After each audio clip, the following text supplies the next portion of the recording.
Olá, sejam bem-vindos a mais uma live LGPD no Campo de Batalha.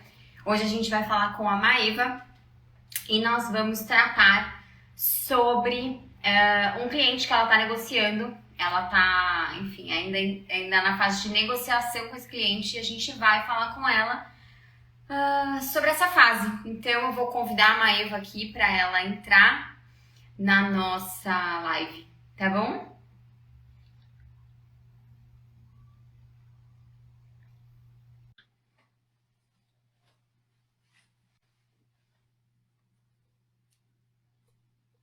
Olá,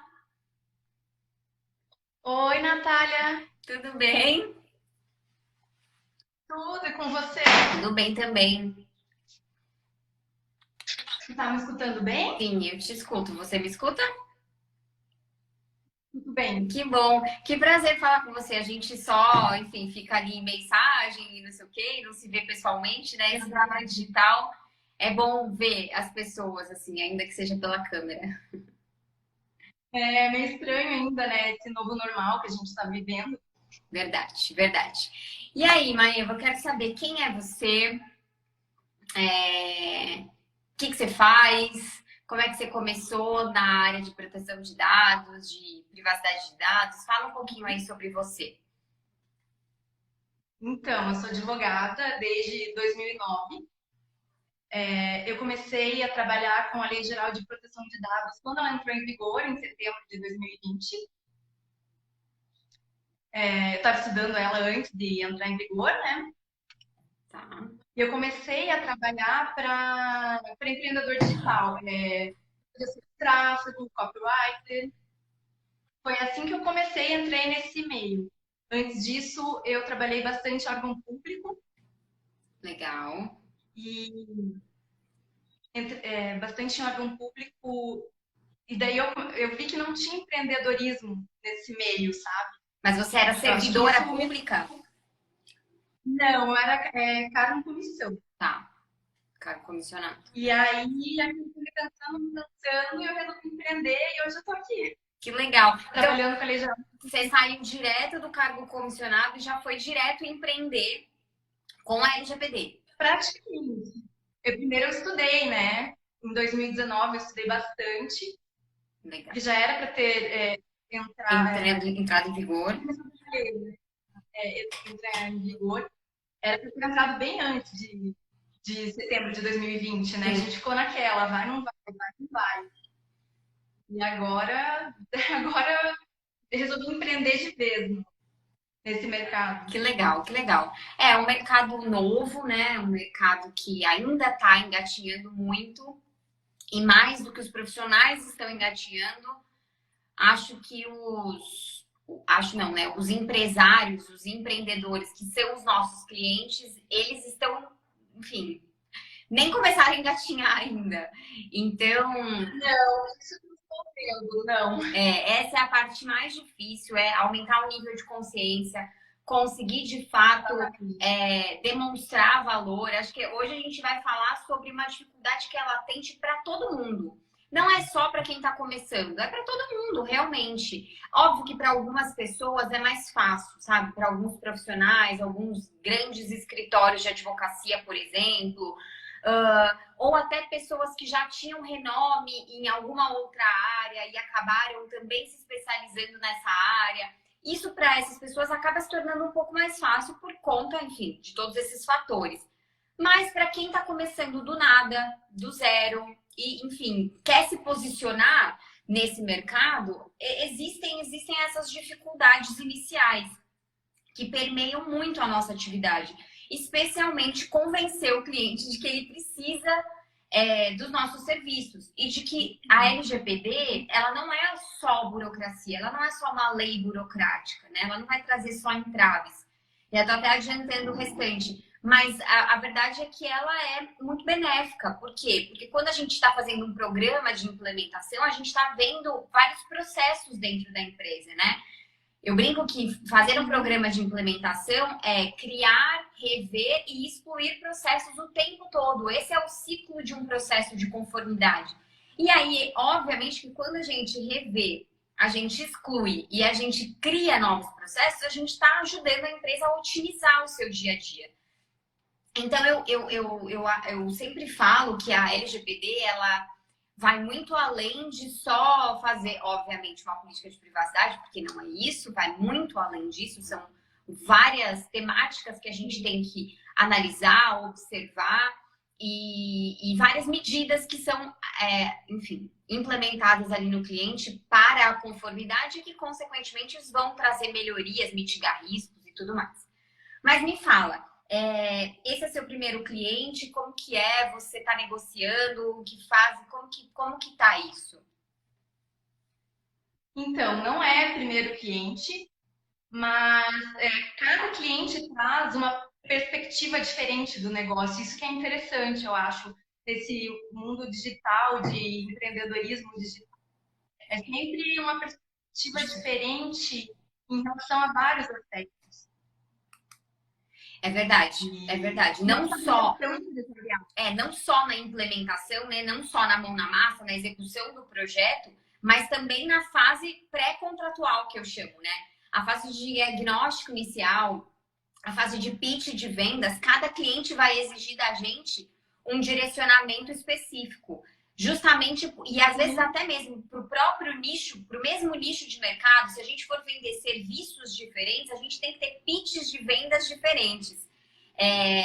Então, assim, também tem um quê de estratégia de posicionamento, de empacotamento de serviços, de pitch de vendas mesmo, né? De discurso de vendas persuasivo e de conhecer para quem a gente está vendendo, quem é a pessoa que está do outro lado, quem é o nosso cliente, o que ele pensa, o que ele quer, quais são as dores, as dificuldades, aonde a gente consegue pegar naquela vírgula dele que ele vai falar, isso aqui me pegou, sabe? Então, assim, é um estudo de caso de todas as realidades dos clientes e cada cliente é um cliente. Não adianta a gente pegar um discurso pronto e um pitch de vendas pronto, uma apresentação pronta, que não vai rolar. Só para você ter ideia, quando eu vou negociar contratos com clientes, normalmente a gente faz uma apresentação específica pro nicho do cliente. Então, se eu vou fazer uma apresentação da importância do processo, para ele conhecer a metodologia de trabalho, da implementação da LGPD, para um desenvolvedor de software, eu vou falar para ele. Eu vou falar qual é a posição dele, se ele é controlador, se ele é operador. Se eu vou falar para uma clínica de saúde, eu vou falar para ela. Eu vou lá falar dos sistemas que ela utiliza, da recepcionista, do manobrista, eu vou falar da enfermeira, dos diversos médicos que existem. Enfim, sabe assim, eu sou muito certeira naquilo que eu vou falar e com quem eu vou falar. E eu acho que isso me ajuda na conversão, né? Então, quanto mais você sabe, mais você vai direcionado, maior a chance. Mas, de novo, nível de consciência baixo, a gente tem que ficar batendo água mole em pedra dura, tanto bate até que fura. Eu sempre confundo, você falou o inverso, mas assim, a gente tem que ficar insistindo, né? Sim, porque além do nicho ser diferente, eu acho que o mindset é muito diferente das empresas. Justamente. Tem empresas que têm. Tem empresas que têm um mindset bem mais arrojado, enfim, que até estão mais preparadas. Tem outras que, enfim, desconfiam muito de tudo, né? Não querem revelar nada, não querem, enfim, abrir nenhum tipo de informação, não veem necessidade até de abrir aquele tipo de informação. Se sentem tão pressionadas pelas perguntas que a gente faz que se sentem intimidados, de tipo, por que você está perguntando tal coisa? Inclusive, eu estou na fase final de entrega de um projeto de conformidade, que eu até coloquei aqui nos stories já, e agora no final estão faltando vários documentos e informações, e eles começaram a tipo, não vou mandar isso, não vou enviar isso, porque a gente tem um contrato, a gente tem cláusula de confidencialidade. Agora, assim, vocês não querem enviar? Tudo bem, vai constar no meu relatório que eu deixei de analisar esse ponto porque vocês não me disponibilizaram o documento e a informação. Mas eu entendo que o mindset mesmo do empresário e determinados nichos que a gente vai prospectar, eles podem mudar completamente o nosso discurso, o nosso posicionamento e o nosso esforço de venda, né?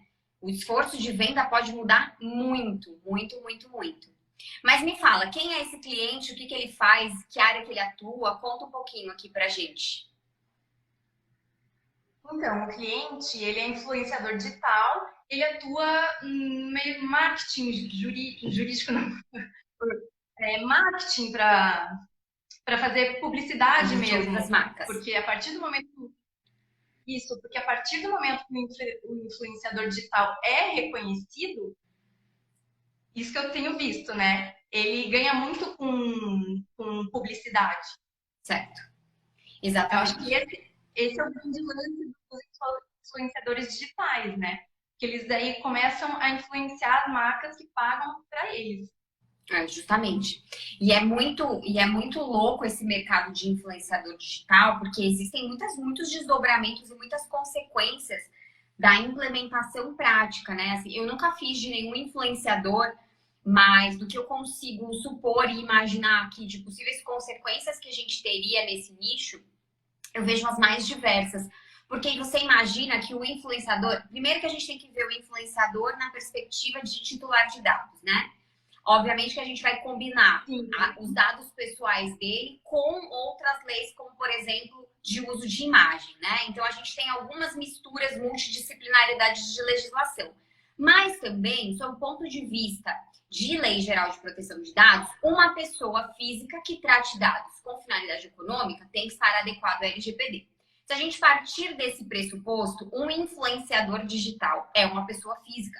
Às vezes até tem uma PJ, mas vamos supor que seja uma pessoa física ali e que ele não tem uma empresa constituída, né? Ele está na conta dele, pessoa física, não há um CNPJ por trás. E ele, quando ele vai fazer aquelas divulgações de marcas, que ele coloca o link para que a pessoa entre na página através do Instagram dele, todo esse fluxo de dados, porque as pessoas que vão comprar através daquele link, elas são rastreadas e elas são identificadas. Logo, há a necessidade de fazer toda a adequação desse fluxo de dados. Então, assim, a gente precisa pensar, mapear, enfim. E aí tem muito influenciador, muito. Eu acho que a maioria dos influenciadores, dos grandes influenciadores, salvo aqueles que de fato têm um apoio jurídico bom, especializado, que a gente sabe que nem todo advogado pode ser excelente, mas ele não necessariamente domina essa legislação, domina esses aspectos. E aí eu acho que tem muito influenciador que não tá ligado nisso. Que, enfim, talvez a gente comece a ter aí até algumas ações. Eu acho que o CONAR ele deve se manifestar em alguma coisa nesse sentido, não sei, talvez em conjunto com a própria autoridade nacional. Mas o fato é que é um mercado inexplorado, ao meu ver. Eu vejo que, assim, por quê? Porque os influenciadores nem têm consciência de que eles estão correndo esse risco de negócio, de imagem e de precisar estar adequado à LGPD. E 2, porque, enfim, não tem muitos profissionais qualificados para atender essa demanda, né? Então, é um mercado bem legal. Mas e aí? Me diz aí o que está acontecendo, o que vocês já falaram, vocês já fizeram reuniões, como é que foram esses primeiros contatos de vocês? Então, já teve uma reunião e para fazer as perguntas, né? Já mando as perguntas antes da primeira reunião para eu ter noção e não perder tempo durante a reunião, né?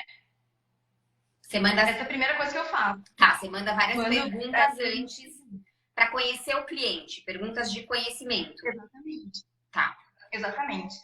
E o que eu sinto durante a primeira reunião? Que esses influenciadores digitais, eles sabem que eles precisam se adequar, porque é uma lei, eles querem estar dentro da lei, só que primeiro que eles não estão dispostos a pagar, e segundo, eles não estão dispostos a passar informações, porque eu não sei o que eles acham, porque nós, advogados, trabalhamos com a Lei Geral de Proteção de Dados, estamos para ajudar a empresa. A gente não está para onerar a empresa. Justamente. Né? E foi o que você falou anteriormente. Eu sinto que eles se sentem acuados, talvez, com tantas perguntas, mas para a gente estudar o caso e dar a melhor solução a ele. Sim. O que talvez possa solucionar esse primeiro momento, até para dar uma maior confiança para o cliente, junto, quando você for fazer o primeiro contato, já até como pitch de vendas mesmo, você falar, ó, antes da gente começar a nossa relação, como eu vou te fazer muitas perguntas, porque eu preciso conhecer o seu negócio, eu preciso entender o risco para conseguir desenhar o projeto, o cronograma. Eu vou te mandar um termo de confidencialidade, um acordo de confidencialidade, em que a gente vai assinar esse acordo antes mesmo de começar. É um acordo pré-contratual, um acordo de confidencialidade pré-contratual. Se eventualmente a gente celebrar o nosso contrato, aí a gente vai rever essas cláusulas de confidencialidade diante do escopo que a gente for executar. Mas você fique tranquilo que eu, como advogada, eu já tenho a obrigação legal de ter sigilo com as informações dos meus clientes, né? Eu não posso revelar essas informações por uma obrigação do meu próprio código de ética e de conduta, mas para te dar uma maior segurança, eu também encaminho esse acordo de confidencialidade. E eu acho que isso já vai trazer um conforto para o cliente. Porque realmente a gente pergunta muita coisa, muita coisa. E esses influenciadores, eles têm uma imagem a zelar. Então, assim, quem somos nós na fila do pão para perguntar para ele quanto que ele está ganhando com os contratos que ele tem de marketing, sabe?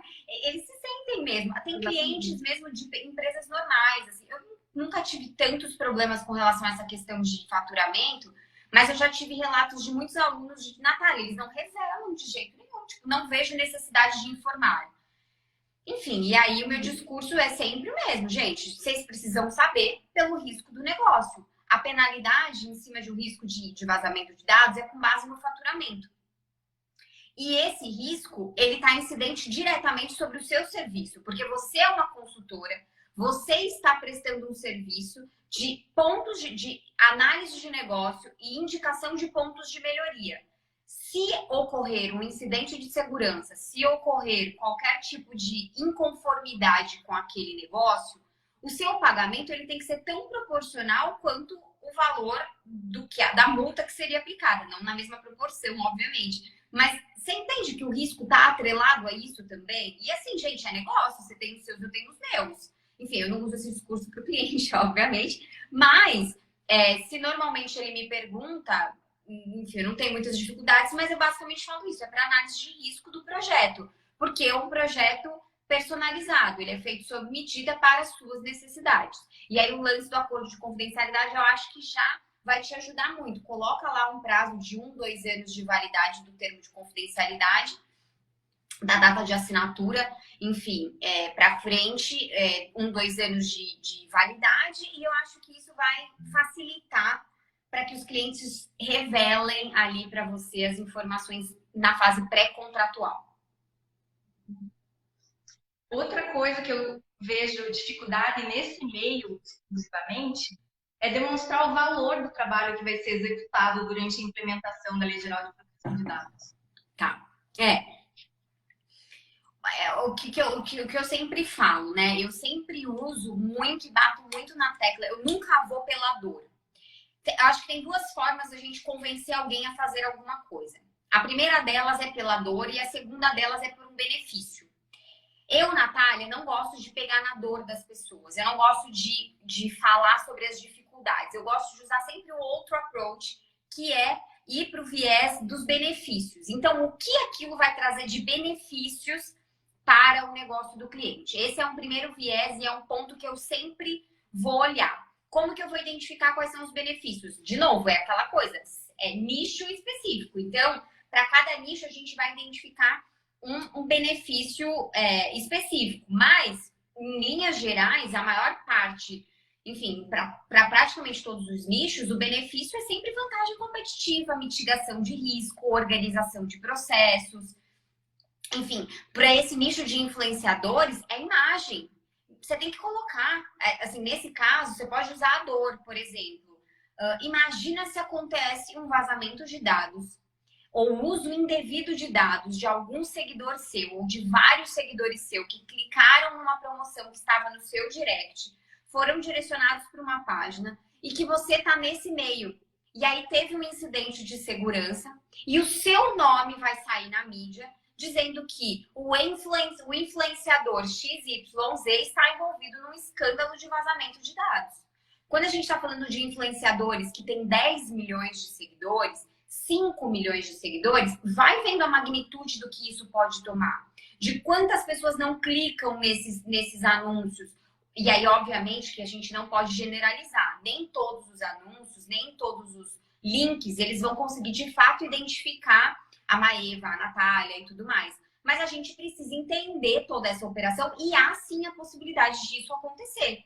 Então, assim, eu acho que mostrar o valor para o cliente com relação ao nosso serviço vai muito nesse sentido. Eu sempre mostro que há uma personalização, não é nada que é feito num padrão, framework padrão. Eu sempre mostro que eu analiso a realidade do cliente, que eu vou enxergar ele, enfim, sobre a perspectiva única do negócio dele e que a gente vai pensar em diversas medidas para melhoria do fluxo de trabalho, mas não só isso, mas também para mitigar riscos, né? Porque existem muitos riscos. E aí, nesse ponto, você já pode puxar. A gente já pode falar dos processos judiciais que já estão em andamento, os processos administrativos da Senacom, que inclusive estão pesadíssimos em cima de ações de marketing digital. Tem mais de 40 processos administrativos e a gente sabe muito bem que a Senacom ela é hiperativa nessas questões e ela aplicou multas já milionárias aí em face de grandes players do mercado antes mesmo da LGPD estar vigente. Enfim, e aí você tem vários vieses de discurso de vendas e de pitch de vendas para conseguir trazer esse cliente para o seu lado, para demonstrar de fato o valor do trabalho. Então, antes de apresentar preço, antes de, assim, eu vou convencer, eu vou ganhando o cliente, sabe? Eu entrego bastante coisa, eu faço coisa de diagnóstico, eu demonstro enfim, toda a minha habilidade, toda a minha autoridade no assunto também. Enfim, e é basicamente isso que eu faço para conseguir demonstrar qual é o valor do trabalho. E mostrar que realmente, assim, não é só um documento, não é só uma política de privacidade. A gente vai precisar olhar vários pontos, melhorar várias coisas, vários processos. Oi? Para mapping, gap análises, que eu acho muito mais difícil do que fazer a própria implementação. Justamente, assim. Olhar todos os operadores de dados que existem ali, que estão ali naquela relação, ou até co-controladores de dados, ou controladores, qual é a posição deles, mostrar que não existe um limbo, a menos que aquela pessoa esteja em uma das hipóteses de exclusão de dados, de exclusão de necessidade de conformidade, que não seria o caso de um influenciador, porque não é tratamento de dados para fins particulares, é para fins econômicos, ele ganha dinheiro com aquilo.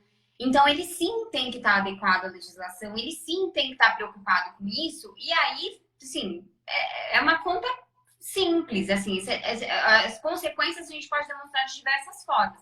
A gente pode falar sobre a multa de 2% do faturamento, bloqueio de dados. Então, assim, eu não sei como que vai ser a aplicação da autoridade nacional com relação a essa questão de influenciadores. Mas imagina que ela usa a própria base de dados dela, que é o seguidor, né? Então, imagina se teve um comprometimento ali da quantidade de seguidores, enfim, que foi considerável, ela não poderia usar as redes sociais.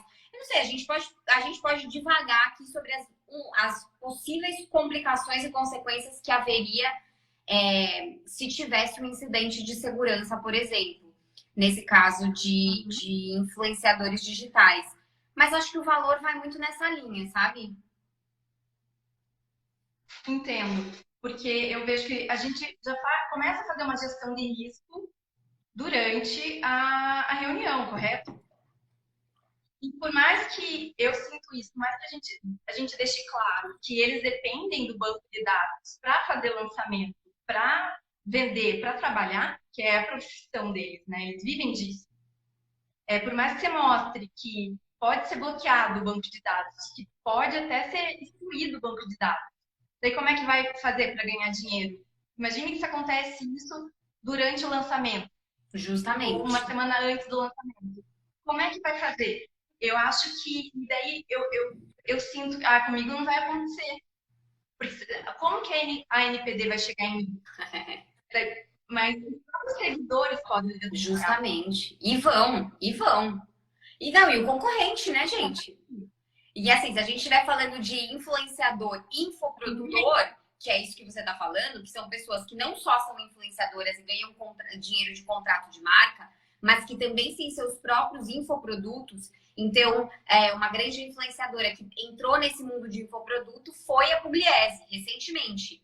Ela fez um curso de receitas lá, ela nunca tinha vendido nada nesse sentido, ela só ganhava com as publicidades. Ela fez um infoproduto de receitas e ela tá vendendo, ela tá captando lead, ela tá tendo que fazer toda a gestão da base de dados. Então, assim, se a gente ainda estiver falando de um influenciador que tem um infoproduto, aí o risco triplicou, quadriplicou. E aí, assim, quem vai poder fazer? A Autoridade Nacional realmente, ela já deixou muito claro que ela não tem poder de polícia, ou seja, ela não vai fazer uma investigação ativa, ela não vai ficar olhando para todas as empresas. Mas se vocês, vou dar uma informação aqui, ela celebrou uma parceria com a Senacom, que é a Secretaria de Defesa do Consumidor lá, que fica em Brasília, lá junto do Ministério Público.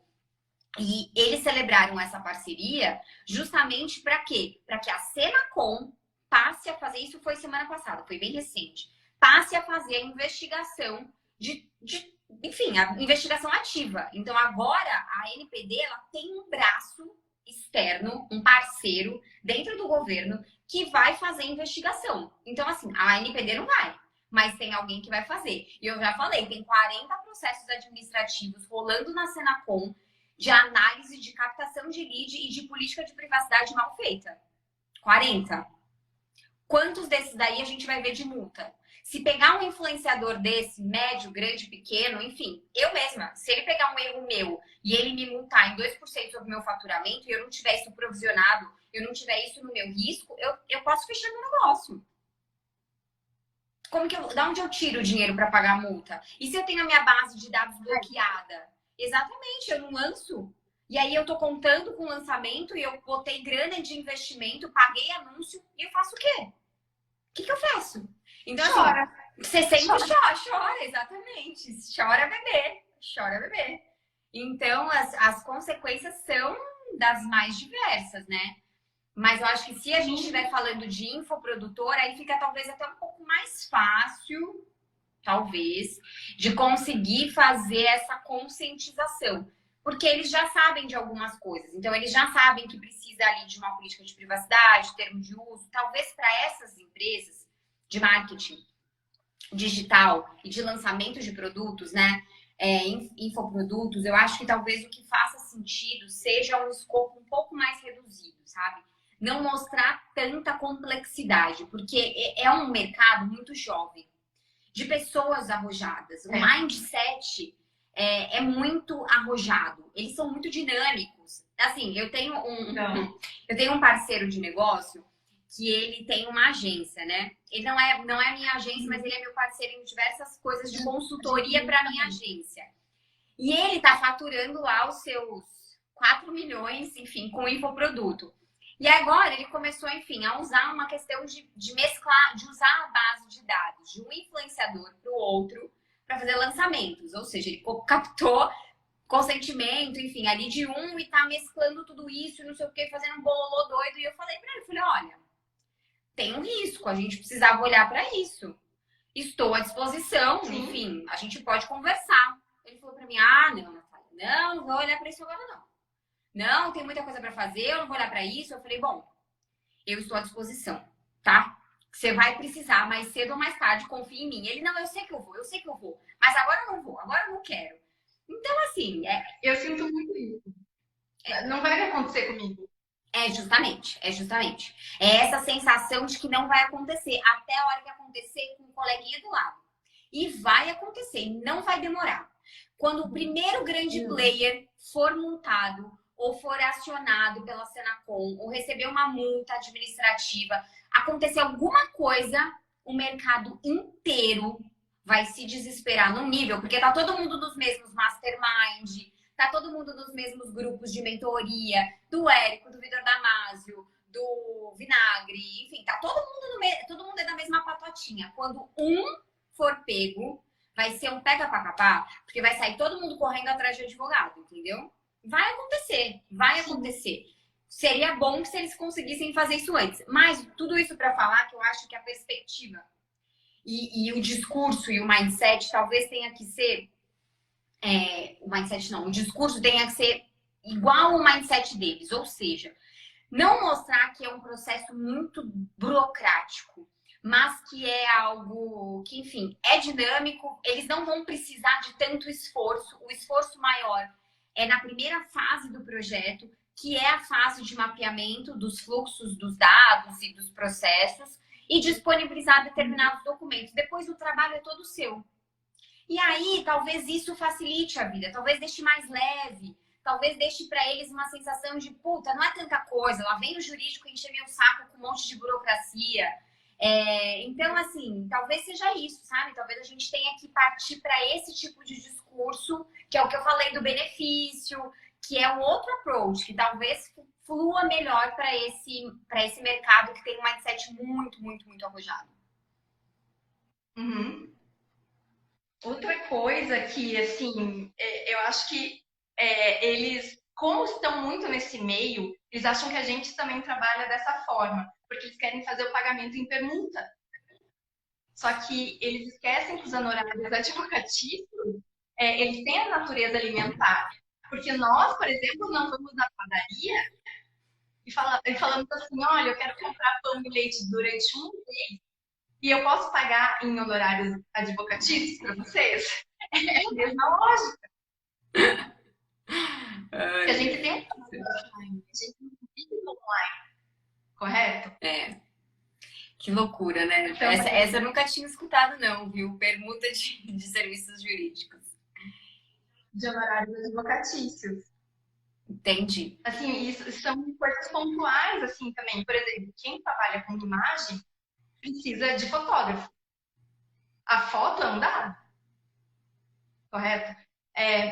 Como que você não vai fazer o apuramento, o treinamento do fotógrafo que presta serviço para o influenciador digital? É aí que eles ainda não chegam pensando nisso, entende? Sim. E se vaza um dado? É a foto. E se ele perde a foto? Se ele não armazena a foto direito? Porque tanto no impacto com o RH também eu sinto isso, da coleta, armazenamento e descarte de dados. Eu acho que falta muito essa maturidade. A maturidade que eu sinto é que eu preciso me adequar, mas eu não estou disposto a pagar o preço, tanto financeiro quanto de estar disposto a, não, então a gente vai chamar fotógrafo, vai chamar outra pessoa que presta serviço. De ter que mudar os processos ou rever as parcerias para encontrar pessoas que de fato estejam ali adequadas, né? Há uma certa preguiça mesmo, mas eu acho, é o que eu falei. Preguiça. Vai ser inevitável, assim, sabe? E eu acho que assim, nosso papel é tentar facilitar ao máximo e demonstrar ao máximo de que, enfim, você pode fazer tudo. Assim, obviamente, fazer tudo bem entre aspas, né? Você sempre vai depender de informações do cliente, de documentos do cliente e até certo ponto da boa vontade dele de fazer a modificação na hora da implementação, das medidas que vão ser implementadas ou não. Seu trabalho vai até um determinado ponto. Mas eu sempre tento mostrar que, assim, é um processo difícil, assim, doloroso. Ele pode ser doloroso num primeiro momento, mas que depois que ele estiver rodando, isso vai ser tão bom para a empresa, tão bom para o negócio. E, assim, esses influenciadores, essas agências de lançamento, essas pessoas que estão começando agora, quanto antes do negócio estiver, porque são empresas jovens, são empresas de 1 ano, às vezes 6 meses, já estão faturando múltiplos 7 dígitos. Então, assim, se a gente... Exatamente. Né? Eles começam a ganhar dinheiro de uma hora para outra e não ficam no jurídico. Se quanto antes esses negócios estiverem rodando com um processo muito bem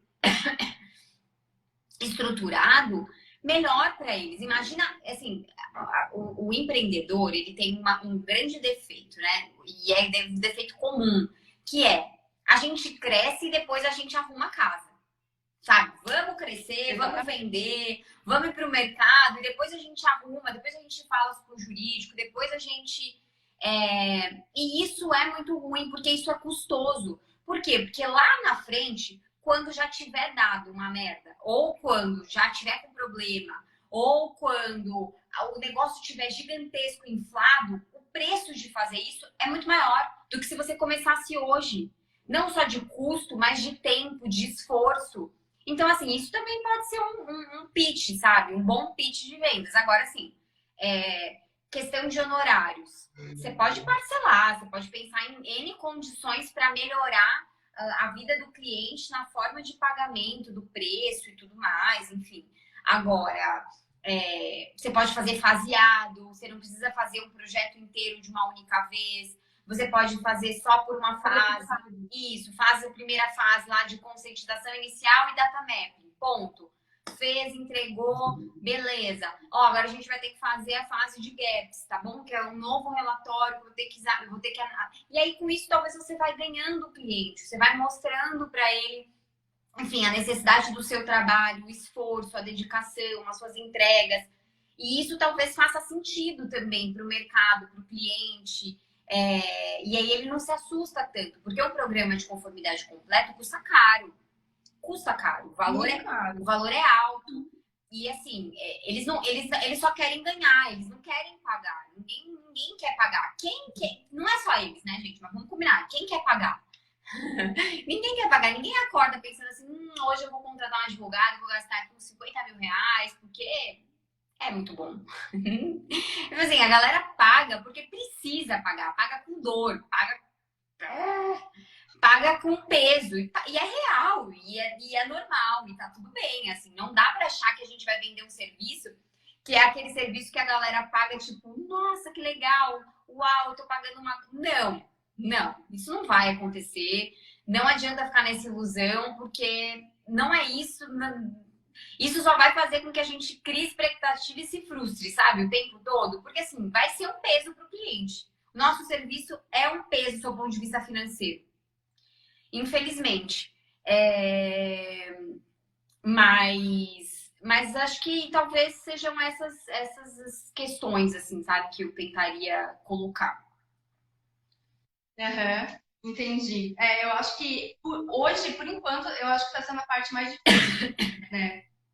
Porque os influenciadores e todo mundo que trabalha nesse meio digital não tem noção o quão importante é o tratamento de dados e quanto o trabalho a gente tem para fazer um mapeamento, estudo e análise disso. Exatamente. Mas a gente continua tentando, né? Exatamente. Eu só queria fazer uma ponderação e uma colocação quando você falou sobre a foto ser um dado pessoal, né? Ela é um dado pessoal se ela conseguir identificar, né? Porque uma foto por si, obviamente que se a gente estiver falando de uma influência, a foto por si só pode ser capaz de identificá-la, mas dependendo se a gente estiver falando de outros modelos de negócio, por exemplo, quando a gente vai falando de captação de imagens de câmera de segurança, que, sim, você vai captar 50 mil pessoas que passam ali na rua do seu supermercado. Você consegue identificar só por aquela imagem que é a Natália? Não. Então, tem uma discussão, sabe, com relação a isso. Não estou dizendo que uma câmera de segurança, tipo, de rua ou de shopping, ou até de um estabelecimento, de uma loja, ela não deve estar adequada ou se preocupar com a LGPD. Mas a gente tem algumas discussões e algumas questões sobre essa questão da identificação de um titular só com uma foto. Era só um ponto que eu queria colocar, porque é um tema que eu tenho estudado bastante e eu já cheguei a pensar nisso, assim, não, com a foto logo de cara eu consigo identificar uma pessoa.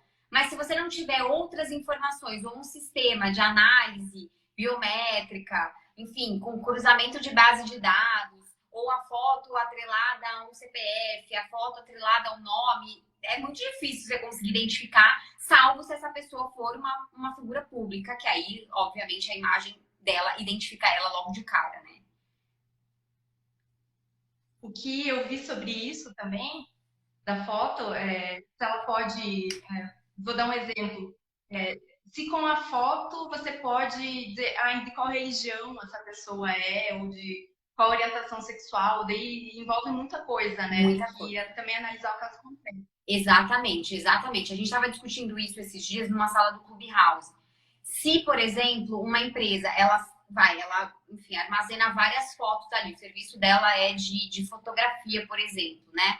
E aí, só que ela não usa essas fotos para finalidade de identificar a etnia, orientação sexual, a religião das pessoas. Ela não usa para essa finalidade. Ela usa para finalidade única e exclusivamente de tirar as fotos e vender essas fotos, tratar e tudo mais.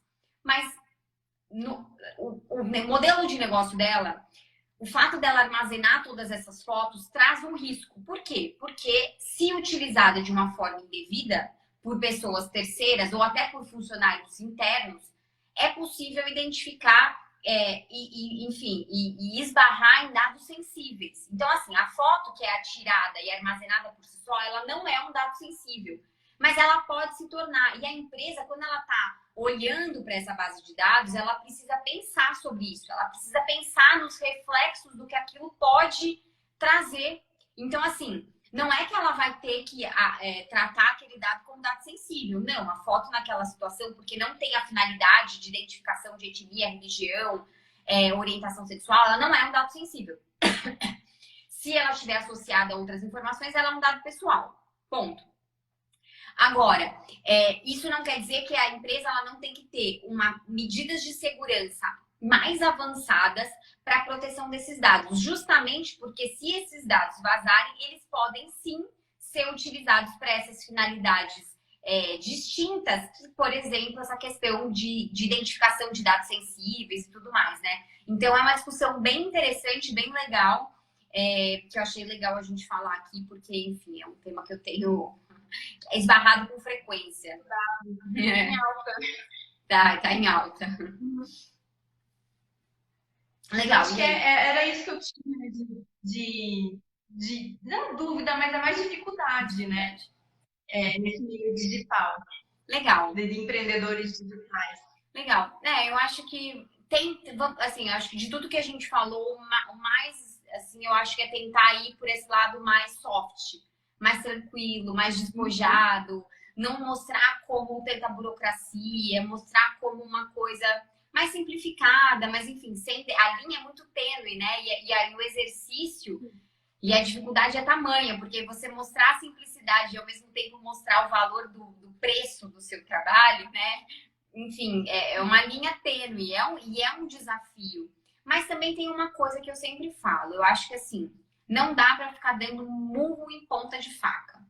Então, tem um determinado momento que eu acho que a gente vai saturar daquele cliente, o cliente vai saturar da gente. Tem uma hora que a gente tem que abrir mão e falar, ó, tudo bem, não tá no seu momento, vai chegar uma hora, eu tô à disposição, vai ser um prazer atender você, e desapega, sabe? OLX desapega, vai embora, deixa o cliente ir. Porque, assim, se você falou com ele, se você prestou um bom atendimento, mesmo antes de vocês fecharem o contrato, ele vai te procurar. Ele vai lembrar, sabe? Ou então, depois de um tempo, depois de uns 3 meses, você pode procurar ele de novo. Ah, e aí? O que aconteceu? Papapá. Vocês fecharam alguma coisa? A gente pode pensar em algum... Sabe? Isso é um ponto. O outro ponto é ter serviços mais segmentados. Não ficar só presa nessa questão de programas de conformidade completos. Óbvio que a gente sempre tem que se preocupar com as nossas entregas e se preocupar com aquilo que a gente vai executar, um trabalho de segurança mesmo para o cliente, né? Não dá para ser temerário ao ponto de falar, vou elaborar aqui uma política de privacidade para você e sequer vou fazer um mapeamento de dados de fluxos, de processos. Não. Mas talvez, enfim, para você começar, para você ganhar a confiança daquele cliente, se você fizer só a política de privacidade da captação de lead, da página de captação de lead, que ele vai usar para todos os eventos, e a política de privacidade da página de venda do produto, porque você vai ter que estudar qual a plataforma que ele usa para poder fazer a venda, onde o produto está hospedado, quais são se ele faz publicidade no Google, no Facebook, enfim, você vai ter que analisar isso, analisar esses processos e aí talvez seja esse, entendeu? Seja esse o ponto, talvez você consiga de fato segmentar mais os seus serviços e as suas entregas e não deixar de fechar o cliente, não deixar de ganhar dinheiro, mas também não ser tão dura naquilo que você quer, tão inflexível nos programas. Não, eu só faço programas de adequação completo. Não. Perguntar o que a empresa quer. Justamente, ouve o cliente, sabe? Às vezes começa fazendo, por exemplo, a adequação dos contratos entre os fornecedores que ele tem, entre o fotógrafo. Começa por essa parte, sabe? Vai uma coisa mais faseada. Porque às vezes você apresenta um monstro pro cliente, o cliente vai falar, caraca, velho, não. Isso aí vai dar muito trabalho, vai custar muito caro. E eu não tenho tempo, energia, nem tô afim de fazer isso, né? As pessoas querem o instantâneo, as pessoas querem o miojo, 3 minutos e tô adequado. Exatamente. Então, assim, trabalha isso a seu favor e não contra você, sabe? Acho que é isso, assim, trabalhar isso a seu favor e não contra, pensar nessas possíveis estratégias de empacotamento e de divisão dos serviços. Ai, preciso espirrar. Passou. E a questão do acordo de confidencialidade pré-contratual. Acho que isso vai te dar uma maior segurança e os clientes vão se sentir mais seguros de dividir as informações com você antes de vocês celebrarem o contrato. Ah, legal, Nath. Obrigada pelas dicas de hoje. Adorei que bom. participar do LGPD No batalha. Como é que é? No campo de batalha. Que legal, que legal. Obrigada. Fico feliz de você ter conseguido participar de última hora, enfim. As duas pessoas que estavam na sequência da fila desistiram. Aí eu falei, não vou pedir pra terceira, não. Vou pedir pra alguém que falou logo comigo aqui agora, recente, que eu sei que vai querer, que vai topar. Enfim, aí eu já falei com você, que bom que você topou. E foi muito legal, muito bacana te conhecer. A gente vive interagindo ali, stories e não sei o quê. Mas, enfim, a gente nunca tinha conversado pessoalmente. É um prazer. Eu desejo boa sorte nesse cliente, enfim, todos os outros clientes aí que eu tenho certeza que você vai fechar, muito competente, estuda muito, está sempre, enfim, interessada nos assuntos e isso é um diferencial mesmo. Obrigada, Nath. Vou continuar interagindo lá com você nas redes sociais. Obrigada, viu? Obrigada. Um beijo. Aí tchau, tchau. Você precisa apertar o xizinho. Beijinho. Xizinho, beleza. Bom, é isso. A gente recebeu a Maeva e falamos sobre esse momento de negociação, pré-negociação de contrato com o influenciador digital, com infoprodutores, que é um mercado extremamente promissor, mas que também tem as suas dificuldades, que também tem os seus desafios. E aí, enfim, acho que faz parte aí do processo a gente analisar o caso a caso, analisar o cliente e pensar com a cabeça do cliente, sabe? Sempre ter esse mindset voltado para o negócio. Gente, que tosse. Para o negócio do cliente. E é isso. Se vocês tiverem dúvidas, mandem aqui agora sugestões. Se você está assistindo a live e quer participar do quadro aqui do LGPD no Campo de Batalhas, me manda um direct, que enfim, você entra lá na nossa filinha de espera. E a live acontece toda quinta-feira às 8h17, tá bom? Então é isso, muito obrigada. Uma boa quinta-feira, um bom final de semana. E até semana que vem. Semana que vem temos muita novidade chegando por aí, hein, gente? Ó, fica de olho aqui, fica ligado que eu tô esperando vocês, tá? Beijo!